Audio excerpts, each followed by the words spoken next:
Ellen. I'm much better now. Thank you. Okay, we're live. Attendees now. Alrighty. I would like to call to order the Gateway Board of School Directors Study Session Meeting for Tuesday, March 9th, 2021. Can we please rise for the Pledge of Allegiance tonight, this time by our wonderful Gateway students. One moment, please.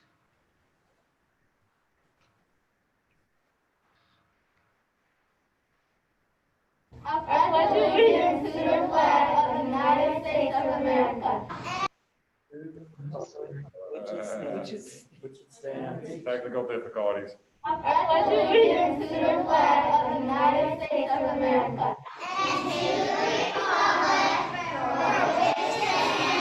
One nation, under God, indivisible, with liberty and justice for all. Aw.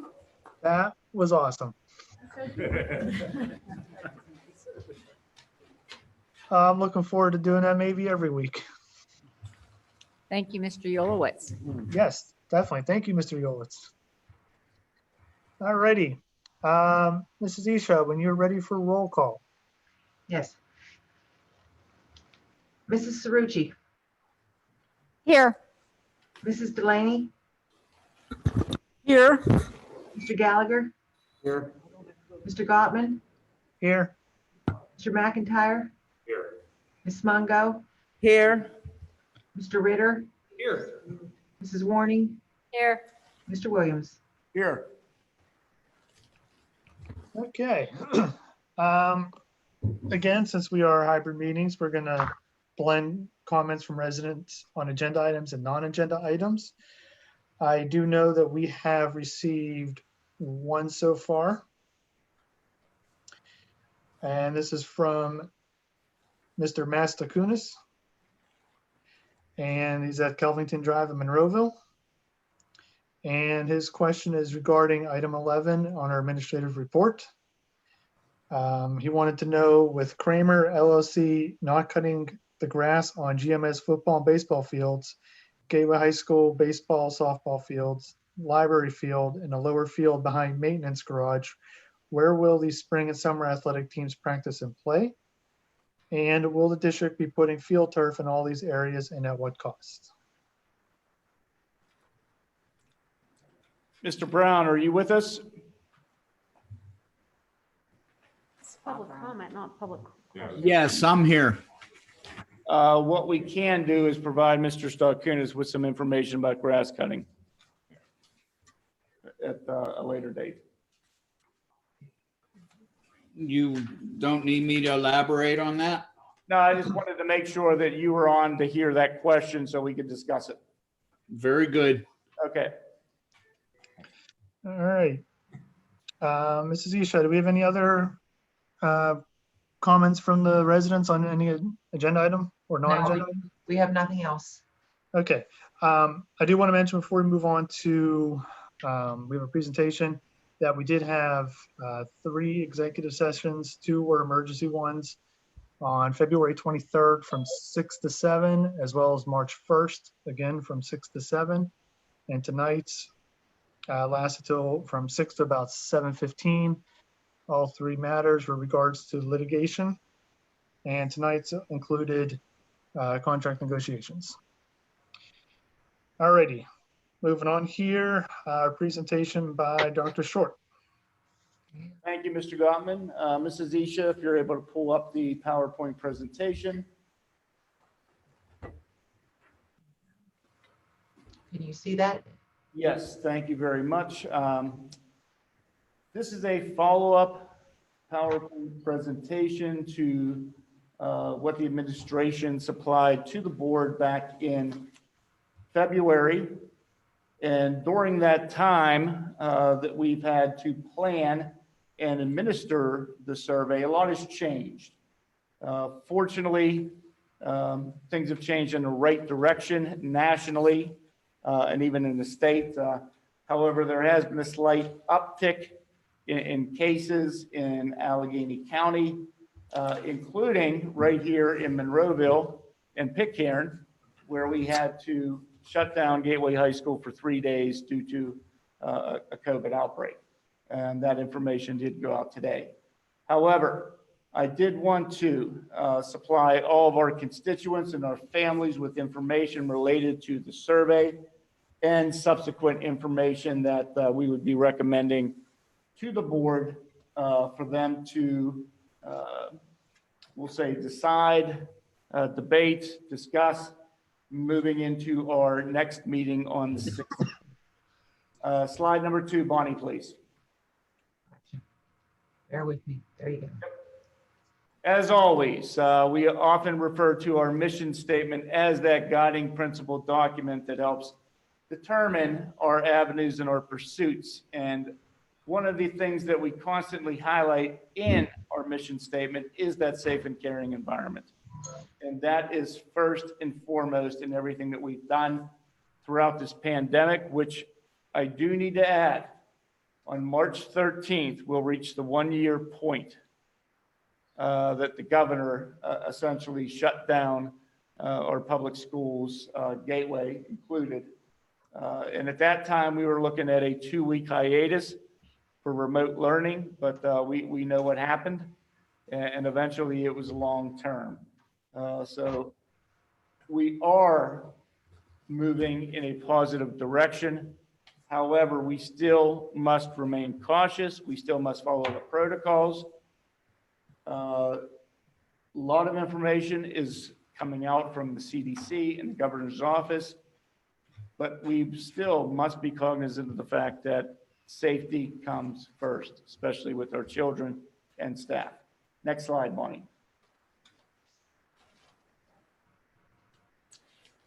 Couple of items that we've listed and updated within this slide. Again, meetings happen weekly with our superintendents and also pandemic coordinator, Dr. Chakey. Things have increased over the last several weeks that, in fact, we're meeting probably 2 or 3 times per week with countywide superintendents and the Allegheny Intermediate Unit to discuss a number of different issues. First and foremost was the drop from substantial to moderate as of March 5th, 2001. And again, that was highlighted back in February as we were trending in the right direction.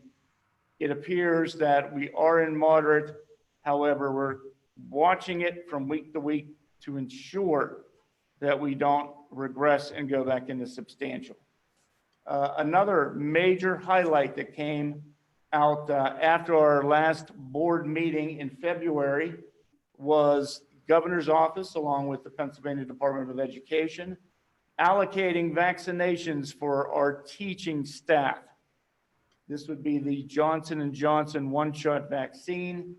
There have been a flurry of emails from the IU, the governor's office, PDE, trying to logistically put this plan in place to ensure that we are meeting the needs of the vaccination for our teaching staff.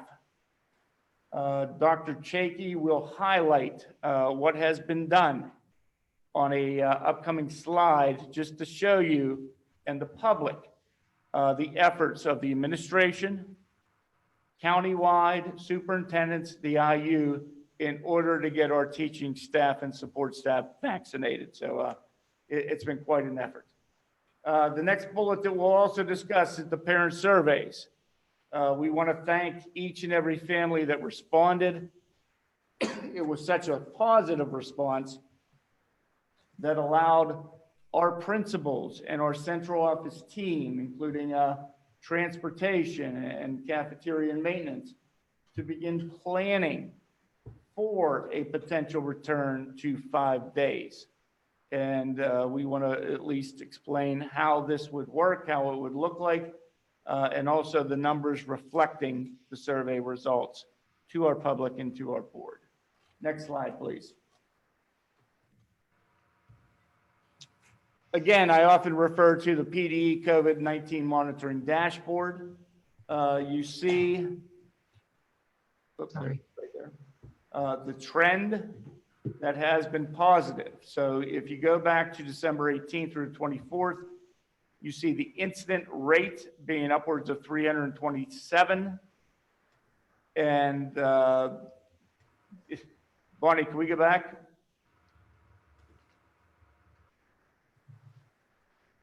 Right there. And the percent positivity rate at 12.4. If you notice up top, the most recent week from February 26th to March 4th, we have dropped below that 100 threshold at 91.1, and percent positivity, which is still at 5.2.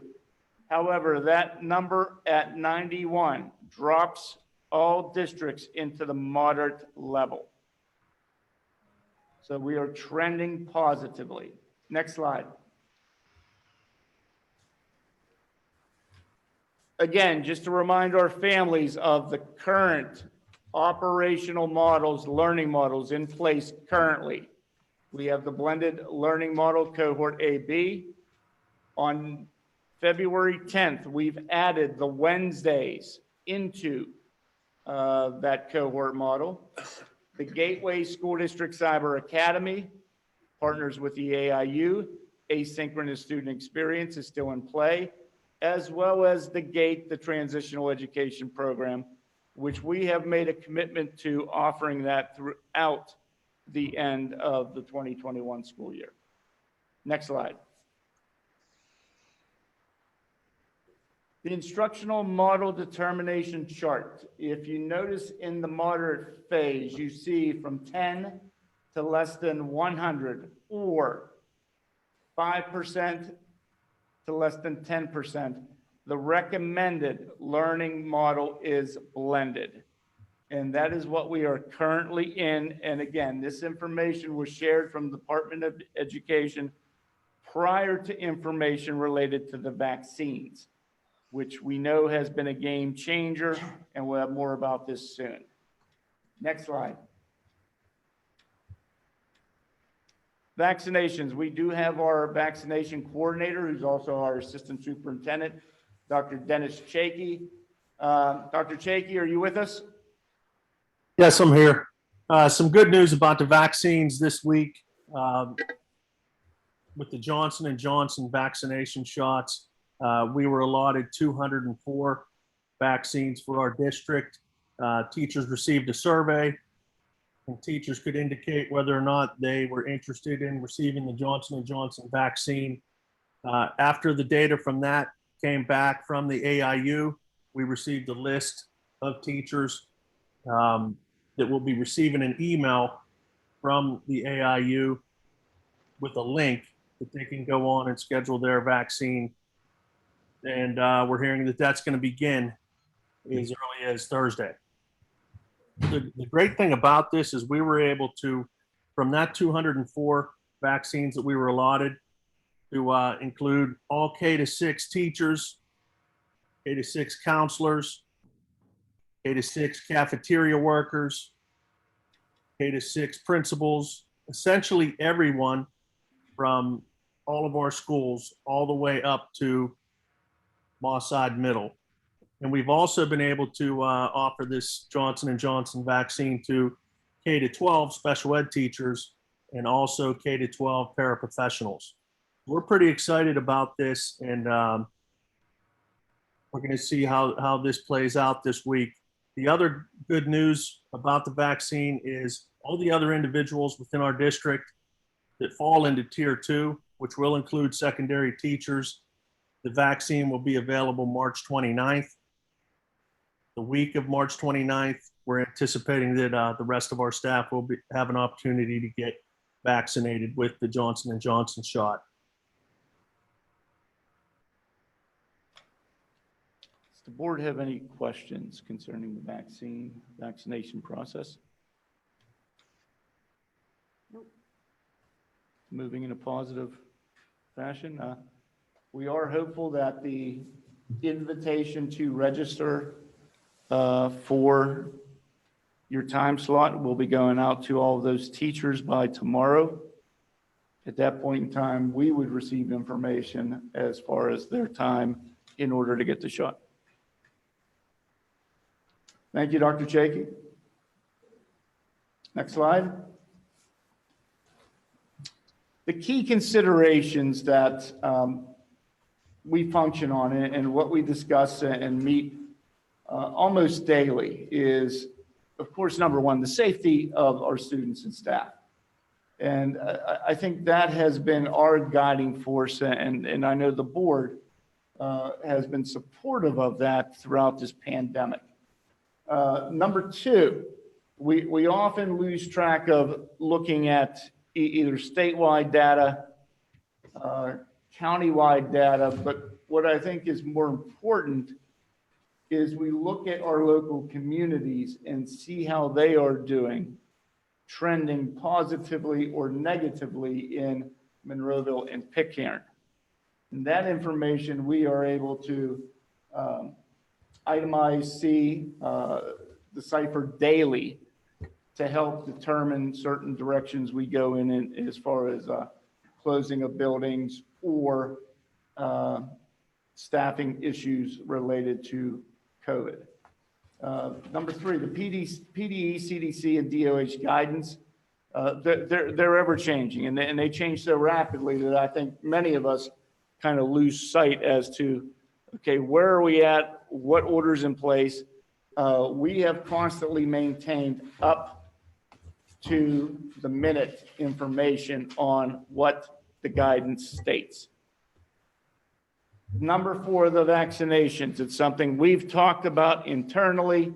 It was kind of a surprise. It came out of nowhere that the governor, at this point, understanding that the Johnson & Johnson vaccine would be available, that he effectively said that all teachers within the Commonwealth would receive that first shot, the initial shot, the only shot for our teaching staff, with the understanding, and this was stated, that we get kids back to school, because I think all of us recognize and understand that that is the important piece to learning with our children.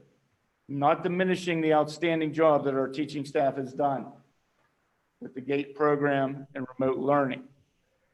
However, we all know the importance of what I call eyeball to eyeball instruction and the need for that social interaction with children. So the vaccination, in all of our eyes, is that game changer. Physical distancing. We understand that physical distancing is worded now in moderate to the maximum extent feasible. We also recognize and understand that by no means can we make a guarantee that each and every classroom, each and every building will maintain that 6 feet of social distancing. However, the numbers, once you see those, will indicate and show the board and the public the extent of the survey and how many people still wish to maintain that remote learning platform, which diminishes the number of students that will possibly return to 5 days of instruction if the board approves. And again, maintaining GATE for the remainder of the school year, as we have discussed. We've heard from our parents, the constituents. We're proud of the efforts of everyone that has been able to maintain that active remote learning platform at home, and our teachers for pulling it off. Next, please. Bill, can I just for Yes. for added clarification, as far as the physical distancing, something you and I discussed over the last couple of days. An important change from us moving from substantial to moderate is we're no longer under the Attestation. And that attestation is where the 6-foot rule yes. became a mandate. And because you signed it, we have to hold to that. Now that we're out of that, we can, there's The flexibility. room. It's now a recommendation, a guideline. Absolutely. Ms. Delaney.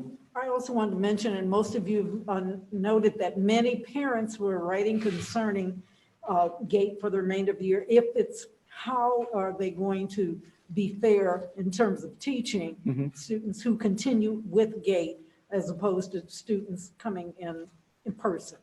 And we will discuss that with I believe, the next slide. Okay? Next slide, please. Okay, we have the survey results. The survey ended on March 1, 2021. We did take a couple days to reach out to some families who may not have had internet. We had to make some phone calls to ensure that we were trying to reach everyone associated with the survey to ensure that they wanted that option or an option that they chose. A return to 5-day instruction. The results came in at 60% of our families wanted a return to 5-day instruction. 34% wanted to maintain or jump into the GATE program, and 6% decided to choose or maintain our Gateway Cyber program, again, in conjunction with the Allegheny Intermediate Unit. The important piece here is when you add the GATE and the GSD Cyber, what you're seeing is 40% of our student population, 40%, wishes to remain in a remote setting. When you take 40% of roughly 3,300 students, you could see how that diminishes what would be a typical filled classroom and or building, and subsequently cafeterias, etc. Now, I am not here saying that every classroom, because it is a complex schedule, especially at the secondary level, when you're factoring in a teacher's or a student's schedule that has 8 different periods, 8 different teachers, 8 movements, different classes.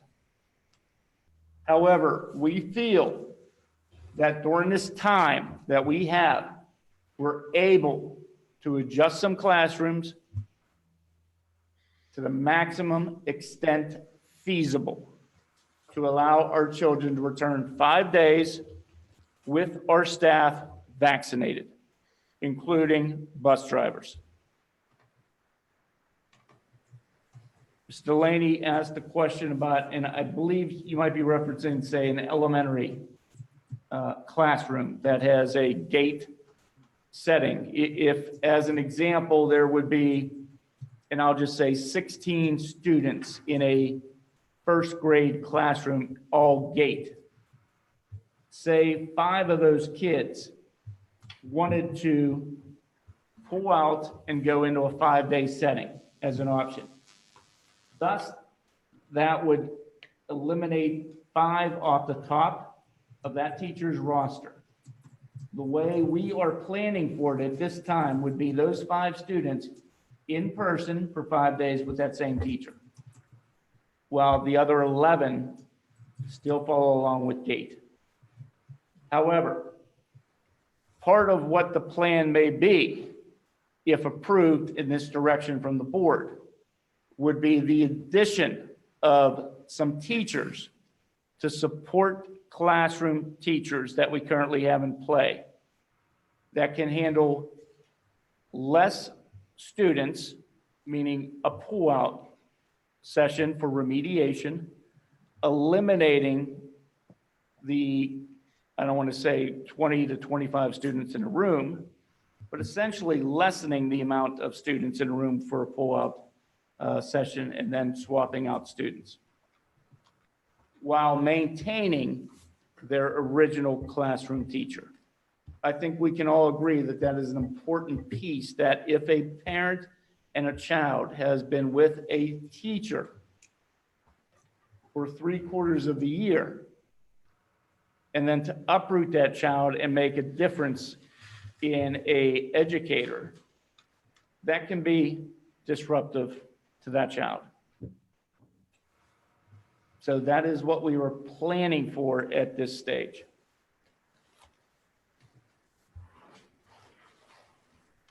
Do we have any questions about the survey results from the board?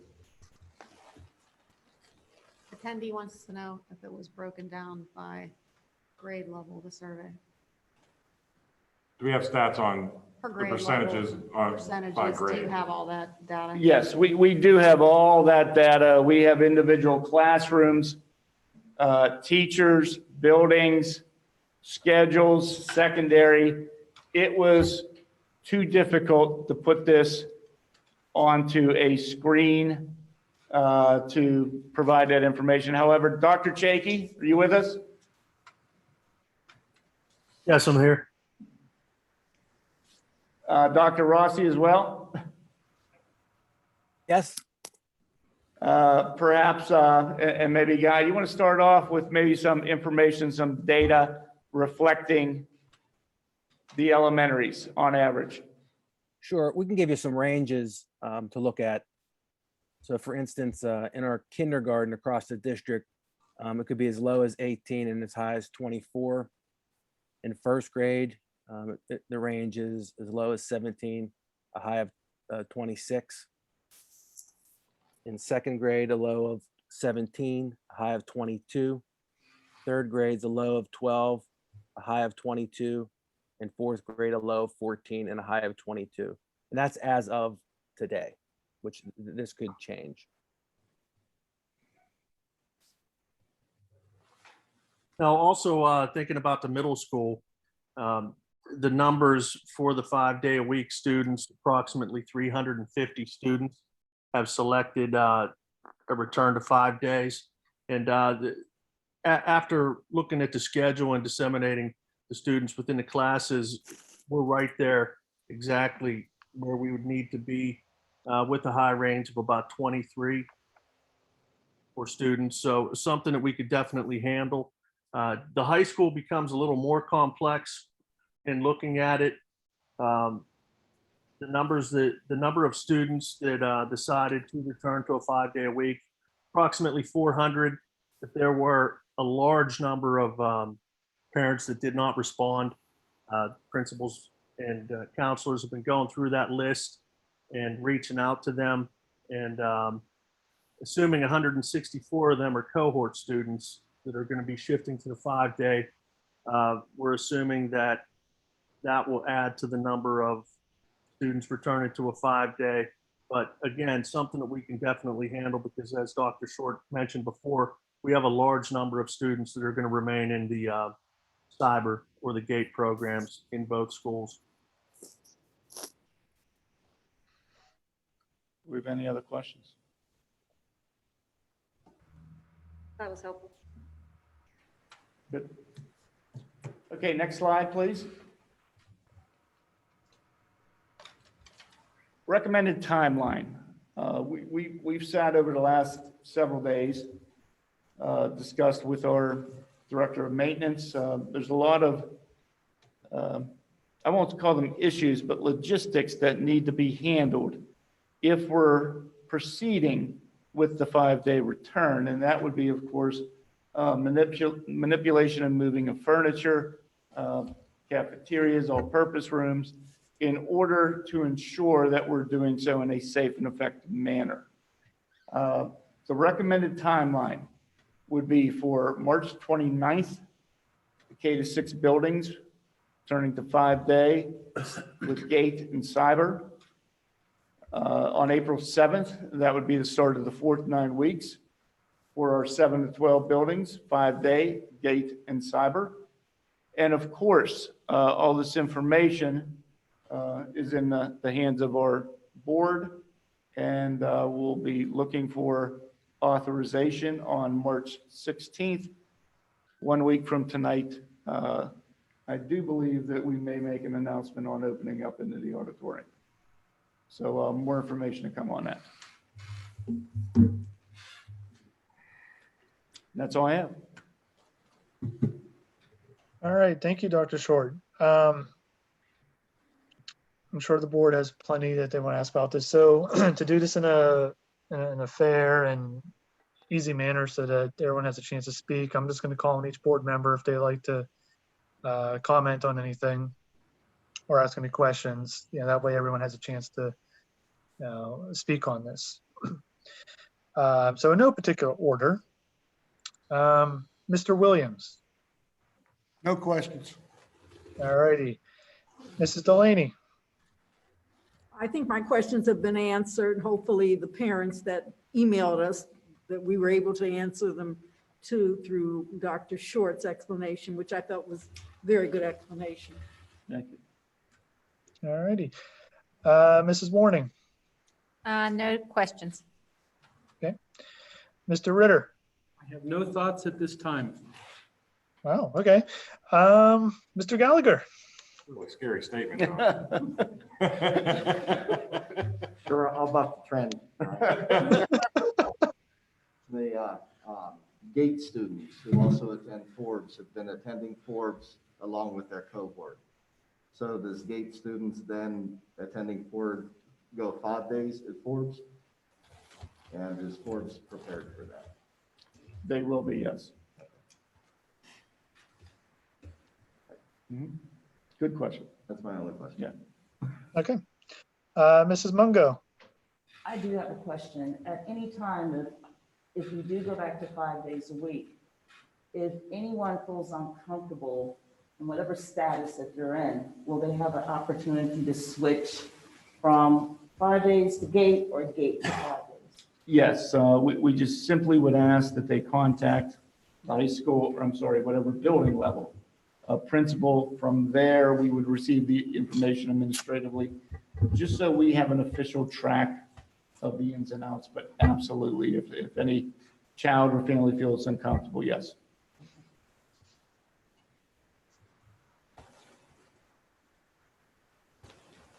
All right. Any other questions, Ms. Mungo? That's it. Okay. Mrs. Cerrucci? No, just a quick comment. I'm fully supportive of giving a 5-day option to those families that want it as soon as absolutely possible. All right. Thank you. Mr. McIntyre? Just real quick, obviously the letter went out today about the high school be going to all remote. It just prompted a couple things, in my head. Can you just explain what the current threshold is and what the decision-making process is currently as we're in the hybrid for when we decide to shut down, for how long? And will that threshold remain the same if we move to 5 days? The specific guidance on a school closure indicates that once we receive information of 3 individuals who may be in a combination, it could be staff and or students, have contracted and have been confirmed with the virus. At that point in time, Dr. Chakey receives that information. Contact tracing is confirmed through the Allegheny Department of Health. And at that time, we shut down the building for 3 to 5 days. Clean, fog, get the kids back, and then essentially the clock starts again. We have been seeing this in a lot of area schools recently, associated with that uptick in cases in Allegheny County. So it's something to keep an eye on. I think today's figures, and don't quote me, 392, it was high. Yeah, it was higher. It was high. So it's just something that we're aware of. And as we see those cases go up, I mean, clearly we're not immune in our area. And we've seen some cases. And as a reminder, we've been pretty good over the last month and a half without having to shut down a building. So we made those efforts today, and we're going to clean the buildings and get our kids back as soon as possible. And I think the reason I asked that is, the concern I think is, as much, I don't want to say inconsistency, but for lack of a better term, we've struggled to stay in the hybrid, throughout the course of the year multiple times. And I think there's some concern out there that by coming back to 5 days, is that going to increase the frequency of those lockouts and shutdowns and things like that? I'm confident. And after, talking with Dr. Short and Dr. Chakey, Dr. Rossi the last couple of days and seeing kind of what they're looking at for the plans and everything for these buildings and the mitigation efforts, I don't see a return to 5 days being a root cause of multiple confirmed cases in the building. I don't think it's going to result in an uptick in those numbers personally. Otherwise, I don't think I'd be able to support this. And the mitigation strategies that have been in place since truly day one of this pandemic, we've added to our arsenal.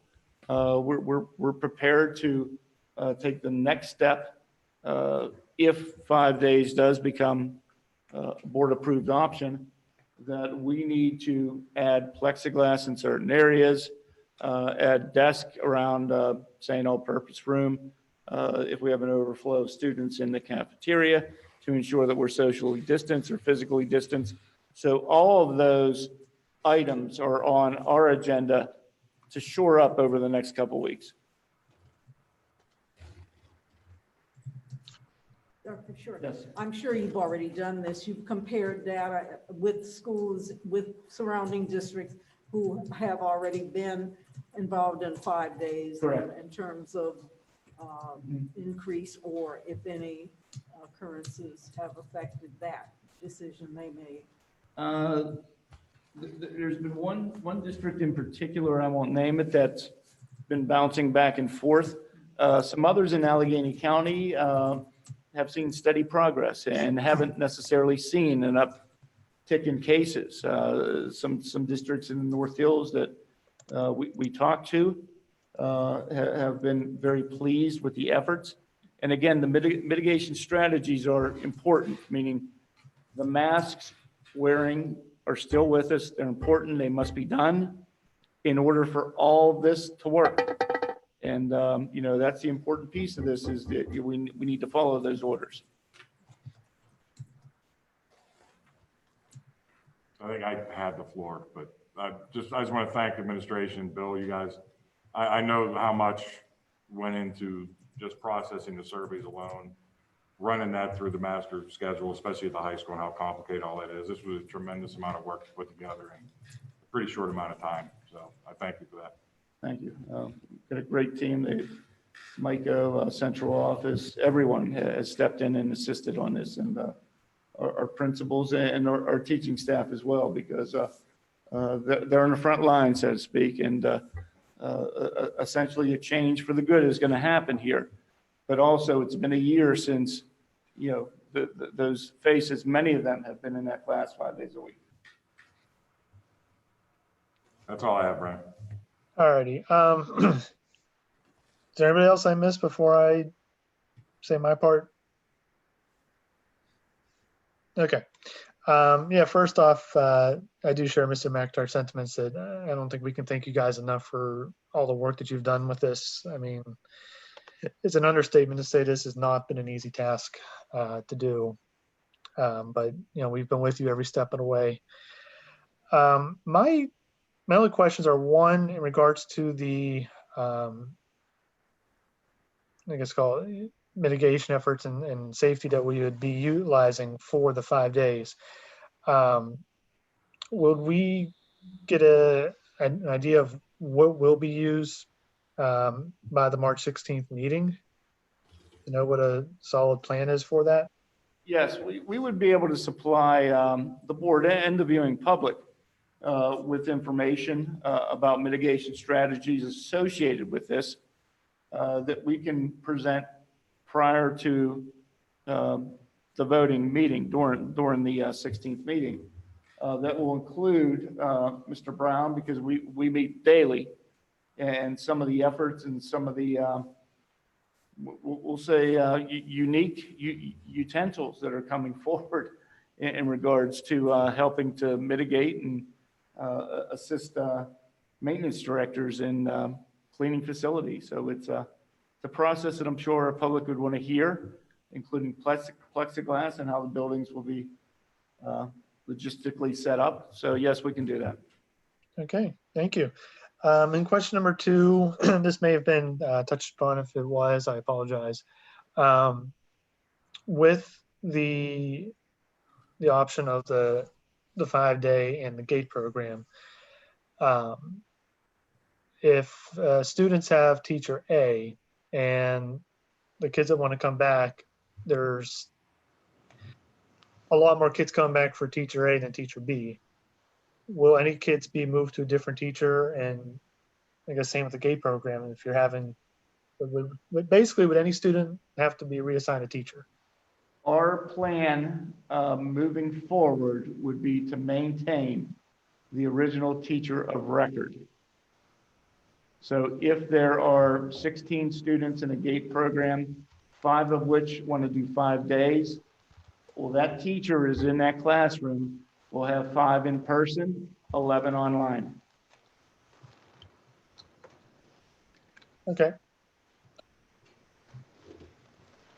All right.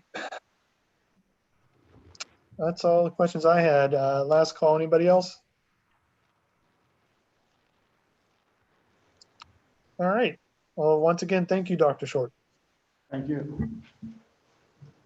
Okay. Let's move on to, I believe we can resume the rest of the agenda. So I believe we have section B, list of bills. Mr. Schott. Thank you, Mr. Gottman. This evening, we're presenting Section B, list of financial reports specifically comprised of Section B1, list of bills for the month of March 2021, Section B2, monthly financial statements for the month of February 2021, and Section B3, budget transfers for the month of March 2021. We present these sections this evening for the board's review. All righty. Thank you, Mr. Schott. Is there any questions or comments?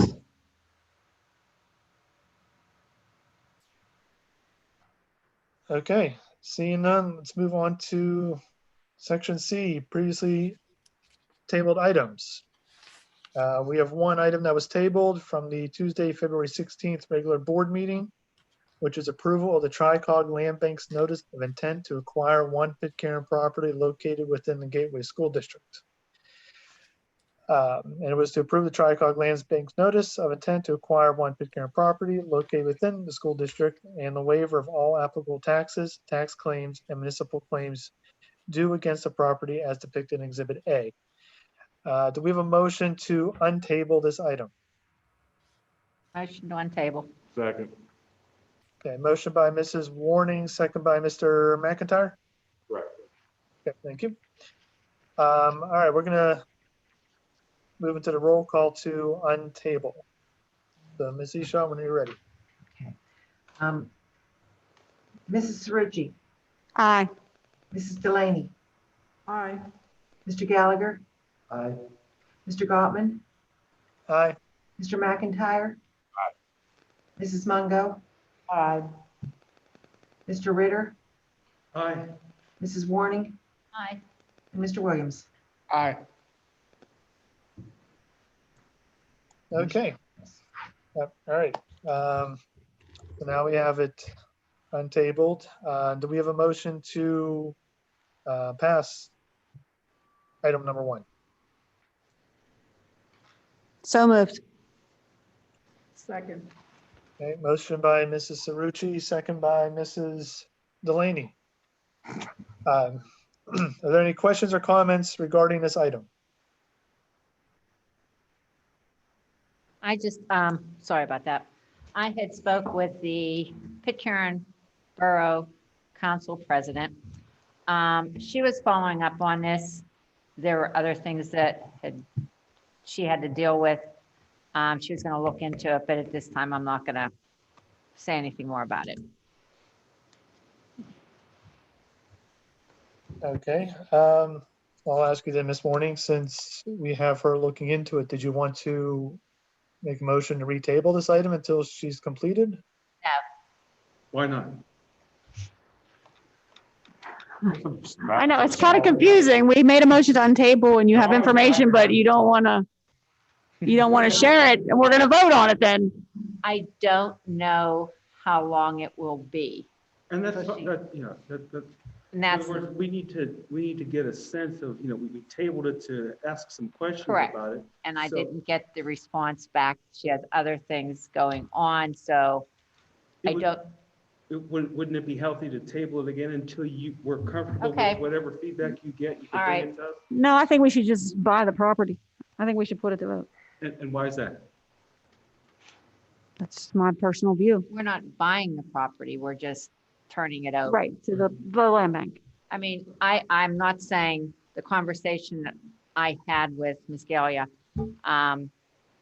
because that's hearsay. But the understanding is not what I think she felt, just with other properties that they have acquired. So I'm just letting it go at that. But we trust your senses and what we want to, if there's a feeling of hesitancy, we want to validate that and table it until, you're able to tell us one way or another, what feedback you can offer us so that we can vote on that. So if there's a little bit of hesitancy, that's okay. I'm happy to table it again. That's okay. May I make a couple comments, please? Yes. Sure. First of all, in regards to the notice from the land bank, the objection deadline is March 19th. That is next Friday. As far as when this first came up and was tabled, I did look into it with Ann Lewis and provide an explanation. One of the things provided was that Pitcairn Borough had actually passed a resolution, and I have a copy of that in front of me, that the Redevelopment Authority of Allegheny County conveyed the property as located to the Tricog Land Bank. So Pitcairn Council had actually acted upon this already to move it forward for that. And that was some of the same information that Ann Lewis had provided. So I have to admit, I'm a little confused based on the information that was provided. What else could be coming from Pitcairn that would be in addition to what they've already approved the transfer. That's why, I really don't want to table it anymore. Okay, that makes sense. Pitcairn Council approved it. All All right. right. Want to call the vote, Mr. Gottman? All right, let's go for the vote. Mrs. Delaney, Aye. Mr. Gallagher, No. Mr. Gottman, No. Mr. McIntyre, Aye. Mrs. Mungo, Abstain. Mr. Ritter, Aye. Mrs. Warning, No. Mr. Williams, Aye. Mrs. Ritchie. Aye. Motion carries. Motion carries. Let Mrs. Isha do her job. That's her favorite. Oh, sorry. Motion carries. Made her laugh. That's good. It's nice to hear her laugh. All righty. Let's move on to Section D, Personnel. Mrs. Crump. Thank you, Mr. Gottman. Presented for the board's review this evening to be presented for action at the March 16th meetings. Under resignations, we have 2 listed. We would also like to congratulate Sherry May from the high school. She will be retiring at the end of this year. She's looking forward to doing some traveling to see her kids and her grandkids, and we wish her well for that. Under leave of absence, we have 3 listed. Under section 3 for transfers, we have 6 listed per the collective bargaining agreements. Under 4 for employment, we have a listing for a new paraprofessional to begin on April 6th. We have 2 virtual after-school tutors being presented, 4 for compensatory services tutors, 2 paraprofessionals, an early literacy program coordinator, and 6 teachers for the early literacy program. Under 5 for supplemental contracts, we have 3 listed, and we also have 3 volunteers at this time. All righty. Thank you, Mrs. Crump. Do you have any questions or comments on Section D? I just have a question. How does it look for the paras in the buildings? Do we need? Well, we are short-staffed in a lot of our positions, not only with paraprofessionals, but food service, custodial support. We are actively looking. Currently, we're making it work. We do have a couple that are onboarding from Kelly Services that we hope to have in the schools the next 2 weeks. Mrs. Bungard and I have been doing interviews for paraprofessionals. Unfortunately, at this time, we just have 1 to present. No, I've seen it being posted on Facebook, and I think you'll get a response hopefully from those. But thank you. All righty. Any other questions or comments on Section D?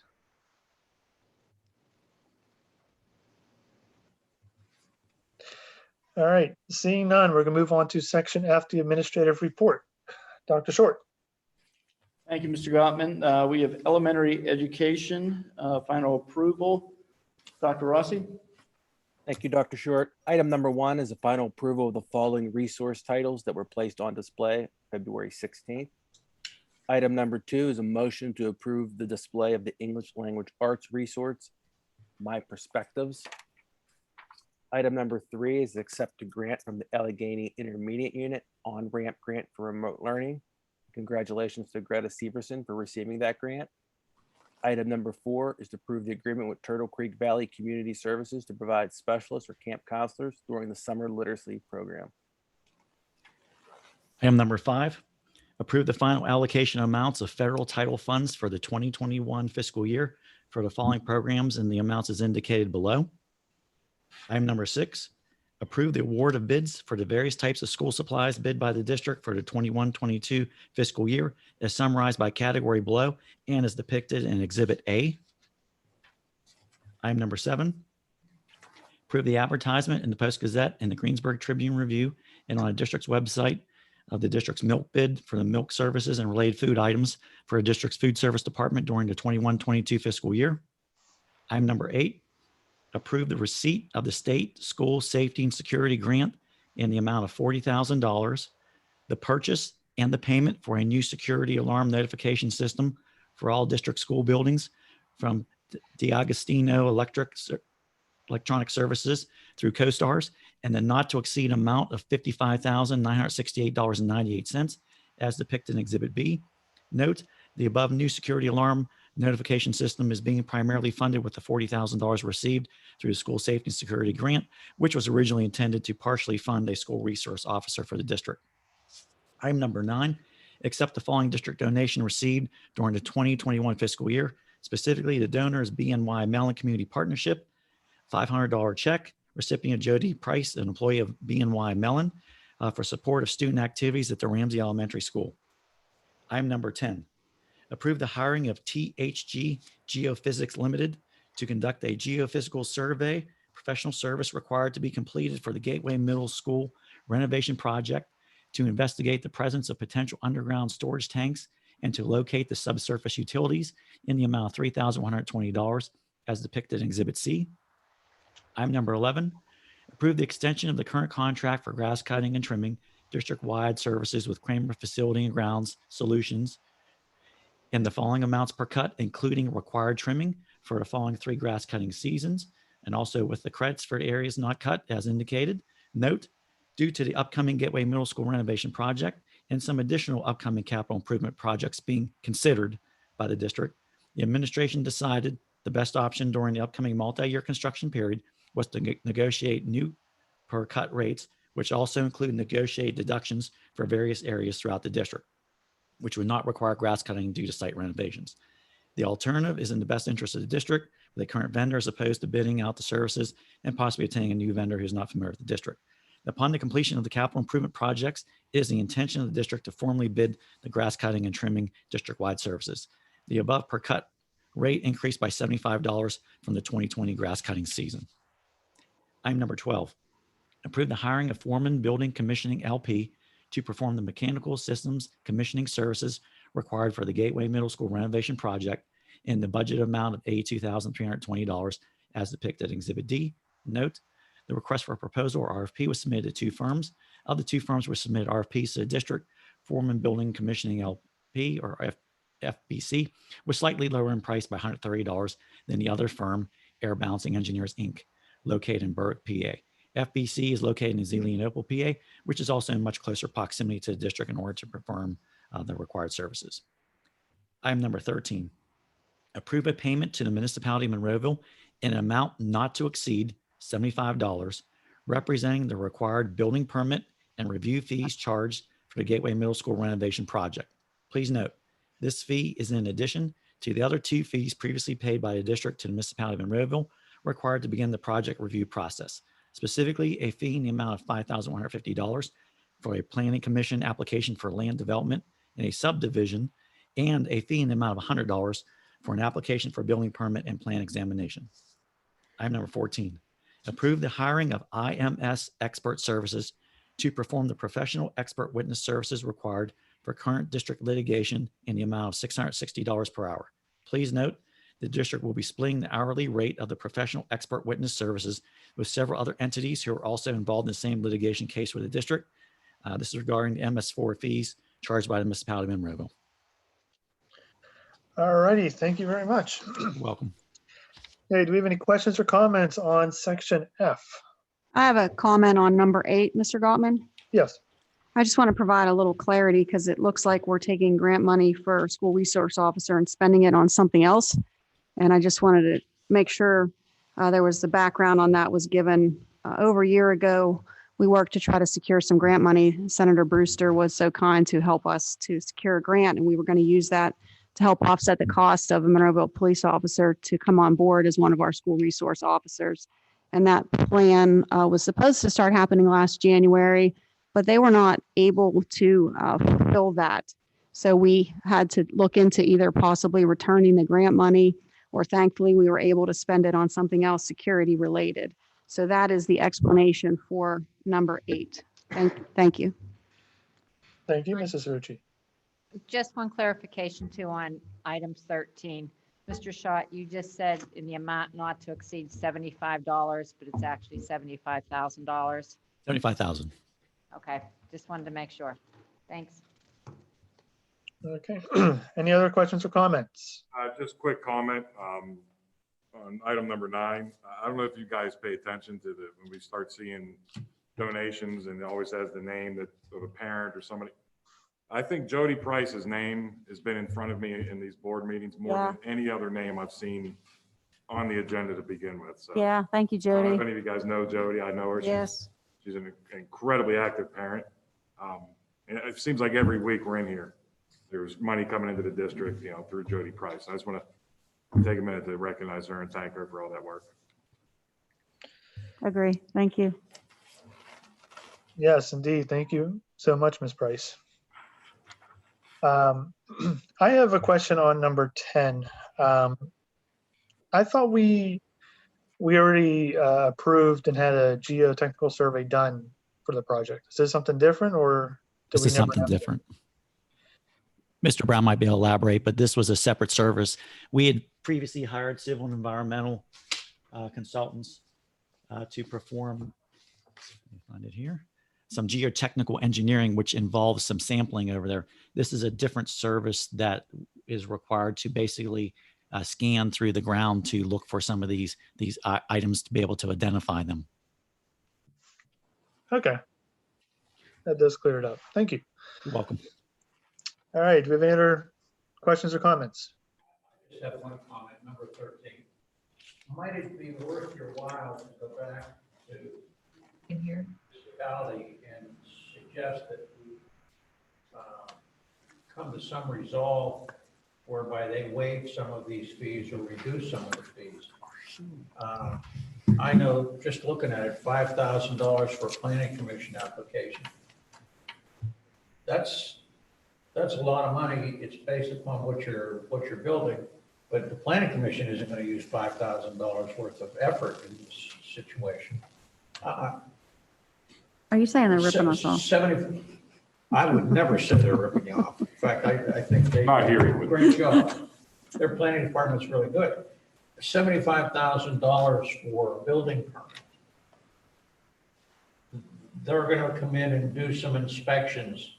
Remember, this is all going to be professionally done to begin with. There isn't going to be much comment in the real sense of the word, other than they're going to get out and look at plans that have already been approved by your engineers. And they're going to say, oh, that looks right.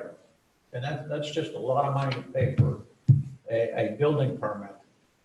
They may not, these I'm sure are set by their ordinances, but sometimes the sister and brother municipality and school district should try to work hand in hand.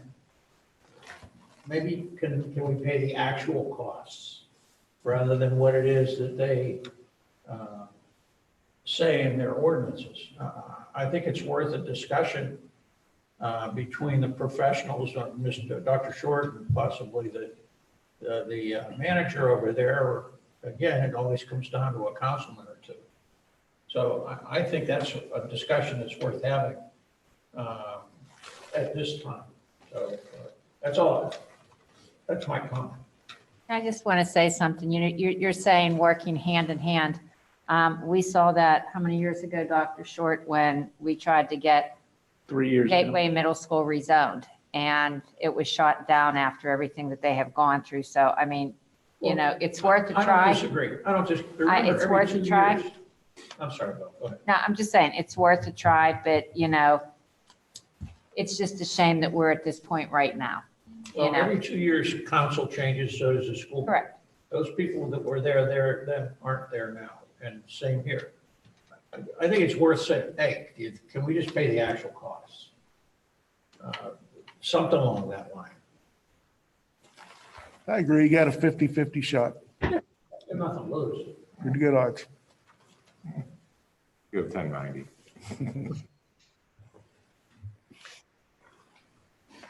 All righty.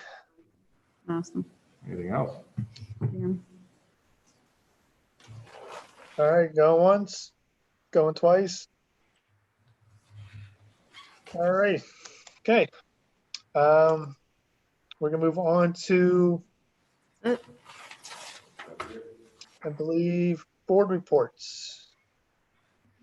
Actually, before we move to board reports, Ms. Isha, just one last check. Do we have any questions or comments from the residents? No, I have not received any, none at this time. Okay. I do know we had some come over that were answered by Ms. Cerrucci, so as always, thank you.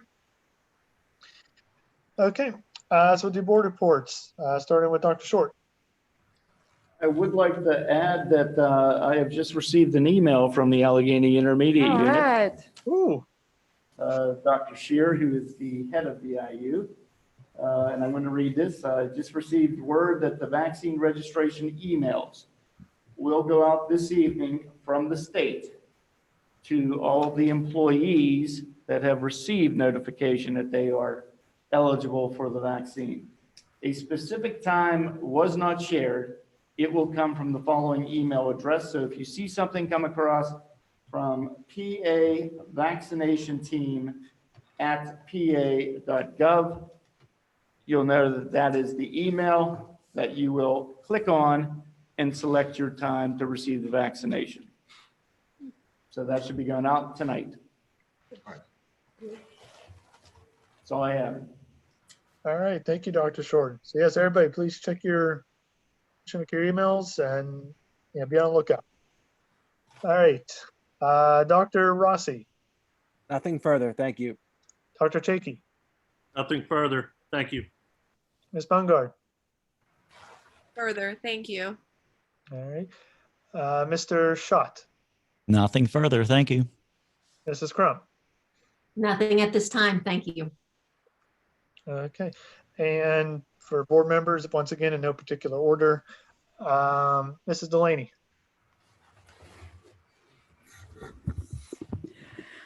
Yes, I'd just like to acknowledge a few things. Sherry Mabe, who I worked with at the high school, phenomenal individual, very dedicated, and I wish her the best in her retirement, and she'll probably go somewhere warm like North Carolina, where she's from. I also wanted to congratulate the girls and the boys basketball teams just for doing a tremendous job with such a challenging year in sports. And I know even next year it'll be better for them. And I would also like to appreciate and commend with, or commend rather, the administration central office, Michael, and Mr. Brown and custodial staff. All of those have been working tirelessly to keep us as much as possible, as normal as whatever normal is, as we move forward and looking now toward the other side of this pandemic. So I appreciate that. And lastly, I'd like to mention that this is International Women's History Month, and the theme that they have this year is Choose to Challenge. which I think is an excellent theme. And I just want to mention very briefly and I remember all my childhood experiences in school because I loved school. Susan B. Anthony was activist and suffragist, abolitionist, and so many things. We had an assignment when I was in 3rd grade, and I remember that like it was yesterday, which may be unbelievable to some of you, but our teacher had said to pick someone, find and research, and then we were using books and encyclopedias. We didn't have the computers, but we had to find someone who had the same name as us, who had done something in history. And I picked Susan B. Anthony, and I still remember to this day all of the things that she was credited for doing, especially women's suffrage. And lastly, on this day, March 9th, 1895, the first female African-American physician died. That was Rebecca Lee Crumpler. And she was only 64 even at that time. But she was credited as being, as I said, the first female African-American physician. She was born in 1831. So that is in and of itself when you did not have, in fact, you didn't have physicians that were African-American. So I just wanted to acknowledge that for your little bit of history trivia. I'm through. All right, thank you. Mr. McIntyre. Nothing at this time. Okay. Mr. Gallagher. Yeah, I have nothing except for thank you for all the work that's gone in to put together the return to 5-day plan. The responses from the community and the parents to help inform that decision. So grateful for all of that. Okay, thank you, Mr. Gallagher. Mrs. Rucci. Just brief, I want to say it's really nice to see all of my colleagues in person.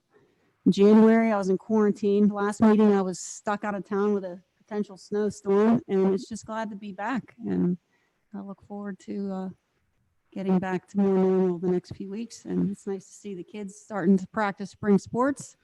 So spring is coming, and there's a light at the end of the tunnel. That's all I got. All right, thank you. Mr. Williams. Not to be redundant, but also thank you to the Gateway family, from the school bus drivers all the way up to admin and to the Gateway community, seeing our way through this pandemic. And I also like to send my thoughts and prayers out to Don Hall and his family for the loss of his mother. We're thinking about you, and that's all I have for this evening. Thanks. Thank you, Mr. Williams. Mrs. Mungo. I have nothing to add. I'm sorry? I have nothing to add. Okay. All right, thank you. Mrs. Warning. Just a couple things. I just want to congratulate Mason Cervello. He finished 17th in the region on the boys bowling team. And congratulations to all our winter sports, the girls and boys basketball teams, the swimmers, the wrestlers, the hockey team, and the bowlers. You guys were faced with a lot of challenges, and we got through this season. So now we're looking forward to the spring, and hopefully we can move on through these. Dr. Short, just a quick question. With the spring sports being majority outside, why is the high school, why can they not practice as far as tennis and track and field, the high school? Due to the number of cases, we felt that we did not want to expose kids any further. We cannot guarantee any physical distancing whenever they're perhaps in a locker room or individually by their courts or outside. Okay, thank you. Anything on the PSSA tests? The PSSA test is still scheduled to take place in the spring. There is a waiver that is out there, and we should have more information forthcoming in the next month. Thank you. And also, I just want to send my condolences to Don Hall on the loss of his mom. And also, we lost a very good Gator supporter in Kevin McFadden, who passed away recently. He was always there to supply our athletic teams with breakfast, lunch, and dinner, whatever we needed, and was always there for anything that we needed. And also, thank you to our staff, our administrators. You've gone above and beyond, and it does not go unnoticed. And thank you. That's it. All right, thank you, Ms. Warning. Mr. Ritter. Sure. Let's see. I'm concerned about the mental health of the kids, and I've been racking my brains along with a bunch of the other board members here as to what to do about this. It's kind of a tough situation for us to do something from the board perspective. So I'm gonna do something a little different. I'm gonna toss it out to the parents. We have summer coming up. Begin now, if you could, to think of ways to do something for the kids. Consider that it would promote their mental health if the kids would do something for somebody else. So come up with creative ways that you could toss to the teenagers or the kids of the neighborhood to do something nice for other people. That really boosts their self-esteem when they do something nice, when they give of themselves. That'll help their mental health.